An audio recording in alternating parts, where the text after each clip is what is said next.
Bonjour à toutes et à tous. Aujourd'hui, je suis avec Marie Hombrook, chasseuse de talent, pour vous proposer un nouveau rendez-vous.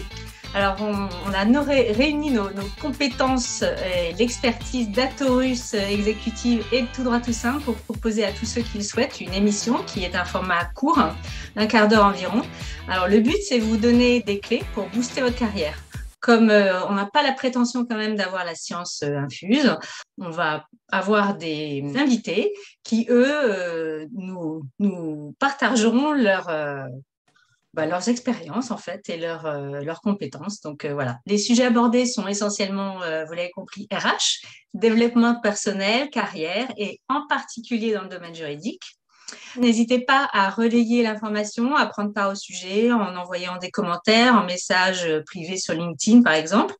Et puis, je propose qu'on se présente chacune brièvement pour rentrer rapidement dans le vif du sujet avec notre premier invité, avec lequel on va parler de management de crise. Alors, moi, je suis Delphine Bordier, je suis avocate de formation. J'ai exercé 7 ans en cabinet d'avocat et puis une quinzaine d'années en entreprise comme responsable juridique, puis directrice juridique. Aujourd'hui, j'exerce des missions de LegalOps en entreprise. Et puis, en parallèle, j'ai créé donc le site, la chaîne YouTube et le podcast Tout droit tout simple qui sont dédiés aux métiers du droit et aux carrières juridiques. Voilà, je te laisse, Marie, te présenter et puis annoncer notre première invitée d'honneur. Mais bonjour à tous. Merci beaucoup Delphine pour cette super introduction. Je suis ravie de vous retrouver dans ce nouveau format. Et évidemment, l'idée, c'est un partage d'expériences et vraiment d'apprendre des meilleurs. Et aujourd'hui, on a vraiment l'honneur d'ouvrir le bal avec une personne qui est formidable, Franck Roard, qui est secrétaire général de Europcar. Moi, en 2 mots pour me présenter, donc, je suis une ancienne avocate. Je fais du recrutement depuis 10 ans avec vraiment une spécialité sur les fonctions RH juridiques, que ce soit sur des CDI ou sur du management de transition. Donc voilà, donc j'ai créé le cabinet qui s'appelle Actorus Exécutive. Comme tu le disais, n'hésitez pas à partager ce petit format sur vos réseaux. N'hésitez pas aussi à nous soumettre des idées si jamais vous dites, tiens, voilà, il y a des thèmes qu'on aimerait aborder. On le fera avec grand plaisir. Donc place au débat d'aujourd'hui, aux échanges d'aujourd'hui qui sont tournés autour du management de crise. Et donc, je vais peut-être laisser Franck se présenter et nous expliquer en 2 mots peut-être son parcours. Merci, merci à toutes les deux. Donc, je suis Franck Roard, je suis secrétaire général d'Europcar Mobility Group. Et la question étant de la gestion de crise, j'ai une carrière qui a commencé dans le restructuring du transport aérien, qui est un secteur assez flambant pour créer des pertes et pour se restructurer assez souvent. J'ai fait un petit passage dans les telcos, où là, c'était plutôt un business qui se crée par du contentieux de concurrence et aujourd'hui Europcar Mobility Group avec un restructuring assez important dû au Covid. Voilà, entrée. Génial. Merci beaucoup, Franck. Effectivement, sur le management de crise, la vraie question qu'on se demandait, c'est de quoi parle-t-on quand on évoque une crise dans une entreprise? Est-ce que toi, par ton parcours, tu peux nous donner un exemple d'une crise que tu as pu traverser peut-être? Un de nos métiers, une de nos forces de nos métiers, c'est quand même d'être un peu le phare en matière de crise. C'est-à-dire, tout s'agite et au bout d'un moment, tout le monde se retourne autour du phare pour retrouver l'entrée du port. Donc, effectivement, un de nos métiers, c'est de gérer les crises. Des crises, dans une entreprise, elles sont de nombreux ordres différents. On a la crise qui peut être très interne. On peut avoir des crises de gouvernance qui sont purement intra-société. Et puis après, vous avez des crises qui sont soit des crises qui sont uniquement liées à l'entreprise, une crise de marché, une crise avec un contentieux structurel dangereux, ou une crise de place, où là, effectivement, vous êtes avec vos concurrents face à une crise. Le Covid étant effectivement un exemple de crise de place et également de crise propre à la société en fonction de ses dynamiques et de ses fondamentaux. Donc, la dernière que tout le monde a en tête, c'est comment une petite grippe d'Asie est aujourd'hui venue restructurer une grande partie de l'économie de nos entreprises et comment on peut faire face à une crise lorsque, en moins de 3 mois, vous partez d'une situation d'un petit rhume avec plus du tout de chiffre d'affaires sur tous vos territoires. Et comment vous gérez effectivement cette crise-là pour l'anticiper donner les bons conseils et faire en sorte que la société continue. Voilà en très court. Et est-ce que tu peux nous expliquer un peu quelle est la place du juriste et en particulier du directeur juridique dans la gestion de crise, justement? Alors, la première place que l'on a, c'est celle d'être le plus froid possible et le plus désengagé possible de tous les contextes pour pouvoir avoir une première analyse factuelle. Nos territoires d'intervention, ils sont basiquement sur le droit lui-même, c'est-à-dire comment dans une situation de crise on contrôle l'information et on contrôle les actions. Un, pour éviter d'aggraver le risque, et deux, pour éviter effectivement des potentiels risques après. Ce qui est très paradoxal d'une crise, c'est que lorsque vous êtes que le bateau est en train de prendre l'eau, vous pensez déjà à sa revente quand il sera arrivé au port. Il faut déjà anticiper le fait que vous allez sortir de crise. Donc, vous devez gérer en même temps la crise immédiate et l'après-crise. Ça, c'est la première chose qui est sur nos fondamentaux juridiques.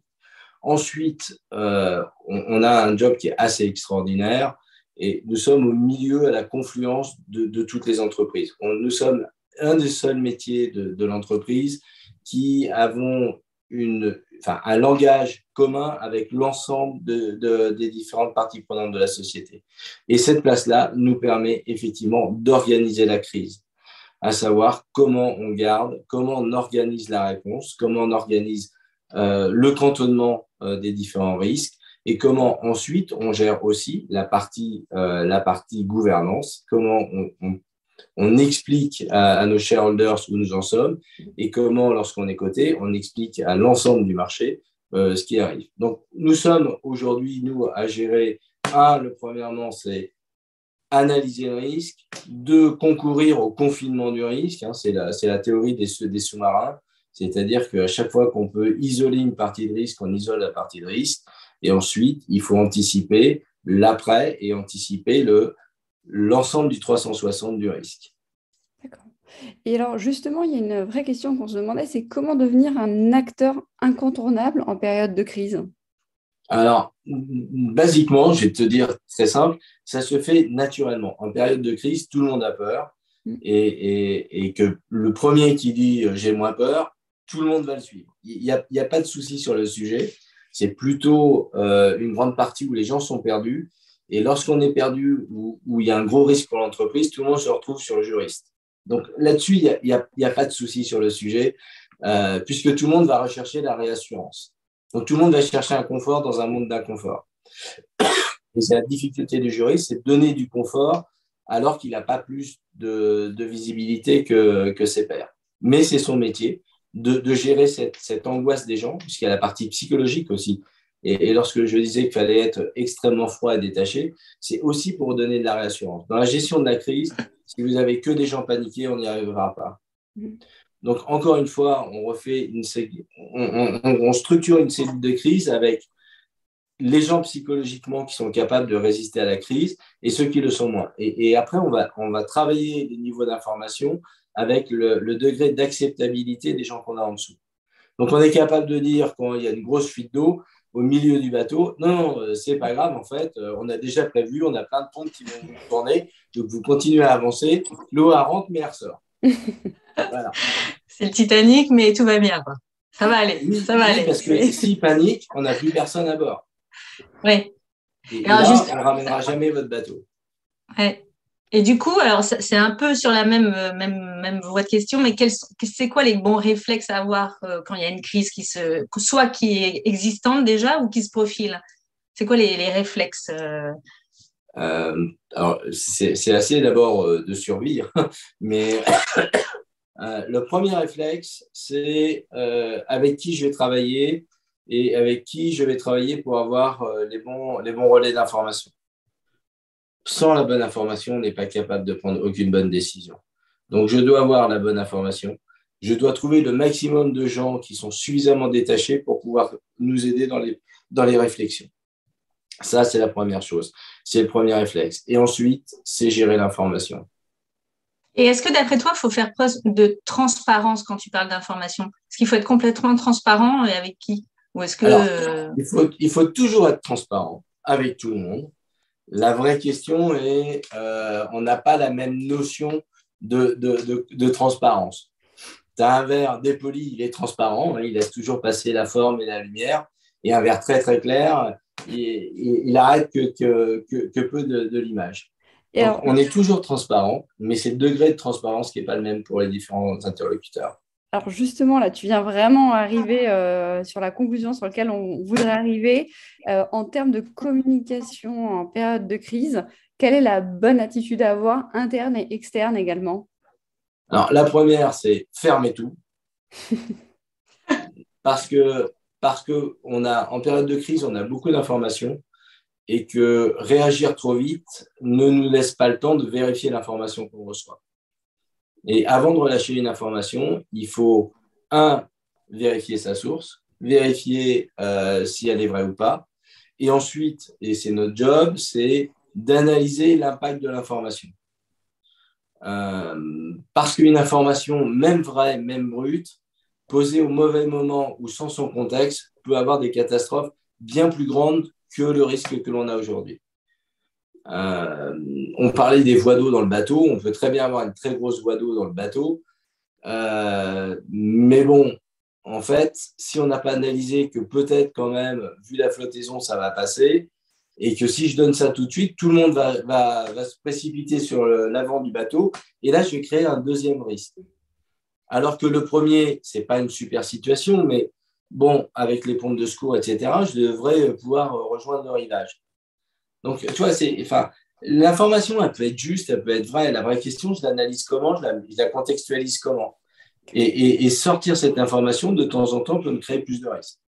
Et après, une fois qu'on a fait ça, on a une deuxième confrontation, et pour les sociétés cotées, c'est ou les sociétés qui ont à rendre compte à différentes personnes, c'est comment je rends compte de cette situation. Et la vraie difficulté, c'est quelle temporalité je mets entre l'information que j'ai, l'analyse que j'ai et le moment où je la sors. Je peux considérer que c'est absolument pas pertinent pour sauver l'entreprise de discloser cette information, alors que c'est une information importante, parce que j'anticipe. Et la risque, c'est est-ce que je peux souvent, et c'est vrai, la vraie difficulté, c'est qu'on va parier sur l'avenir. Et ça, c'est compliqué. Donc, je vais parier sur le fait que j'ai une panne informatique. C'est très grave parce que je ne peux plus traiter, par exemple, pour une banque, mes données bancaires. Mais en fait, je vais être rétabli dans 2 heures. Donc, si je laisse mon info tout de suite, tous les gens vont se précipiter et je ne rétablirai jamais dans 2 heures. Et là, je vais tomber dans une crise bien plus grande. Mais si ça ne se répare pas dans 2 heures, j'ai pris le risque et du coup, ma responsabilité intégrée en disant j'ai retenu une information qui était capitale. Donc, en fait, on parie sur l'avenir, souvent, quand on déclose l'information sur le de crise. Et de toutes les façons, on sait qu'on n'a pas de backup et qu'on aura tort. C'est-à-dire que si le pari qu'on n'a pas pris, on nous le reprochera depuis le début. Il y a un phénomène dans cette gestion qui est assez extraordinaire, qui est de temporalité. C'est-à-dire que les gens jugent avec toute l'information, ils ne se remettent jamais dans la position de l'acteur qui a eu la décision à prendre au moment où il l'a pris.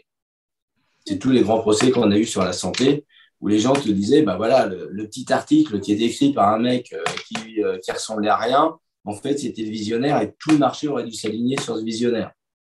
Alors que personne ne se remet à la place de l'ensemble de la société, qui était juste un type qui a écrit comme des milliers d'autres ont écrit des choses.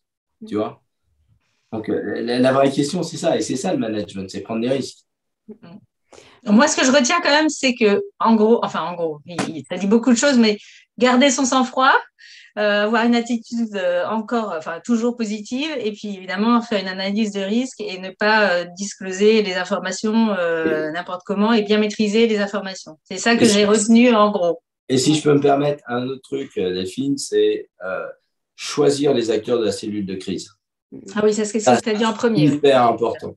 Ouais. Et s'entourer d'une cellule, d'une équipe en fait qui va gérer cette crise.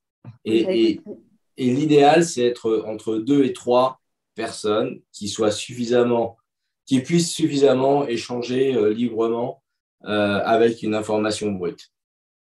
Il ne faut pas être trop nombreux en fait, c'est ça ? Il ne faut pas être trop nombreux dans les... Ouais. Tu connais ma notion de la démocratie ouverte. Je la connais, je l'ai un petit peu exercée. On peut dire. Marie, je t'ai coupé, excusez-moi. Non, mais écoutez, moi je trouve que cet échange était passionnant. Merci beaucoup pour ces premiers éléments. Moi, je retiendrai aussi en conclusion cette image du bateau. C'est quand on est en pleine crise et quand on est plein dans la tempête. L'idée, c'est de vraiment prendre, comme m'avait dit un jour Laure Lavorel, tu fais bien attention à ton bateau parce qu'il y a un moment, après la tempête, tu auras le calme. Et il faut au maximum que le bateau soit le moins cassé possible pour pouvoir repartir le plus vite. Pour garder le cap. Ouais. Pour garder le cap. Donc, super. Écoutez, merci à tous les deux. C'était un plaisir d'échanger avec vous sur ce numéro. Un grand merci. Merci à toutes les deux. Merci. À bientôt. À bientôt. Ciao. Si ce nouveau rendez-vous Booster votre carrière vous a plu, surtout dites-le nous en nous envoyant un message et en le partageant sur les réseaux sociaux et à vos contacts. On vous donne rendez-vous le mois prochain pour un autre épisode. D'ici là, portez-vous bien.